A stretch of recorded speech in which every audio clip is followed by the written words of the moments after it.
বর্তমান যে মাসটি চলতেছে তা হলো জিলহজ মাস।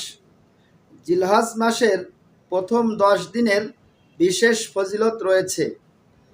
জিলহজ মাসের প্রথম 10 দিনের আমলের ফজিলত জিহাদের চেয়েও বেশি।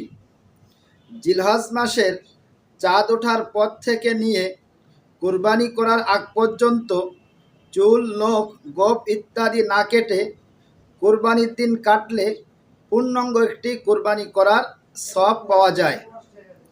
জিলহজ মাসের প্রথম 8 দিন রোজা রাখলে প্রত্যেকটি রোজার দ্বারা 1 বছর রোজা রাখার সওয়াব পাওয়া যায়।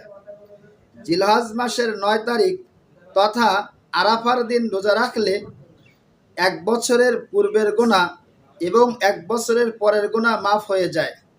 সুতরাং আমরা সকলে ইনশাল্লাহ জিলহজ মাসের প্রথম 10 দিন বেশি বেশি নফল রোজা, বেশি বেশি নফল ইবাদত এবং জিকির আজকার ইত্যাদি করার চেষ্টা করব।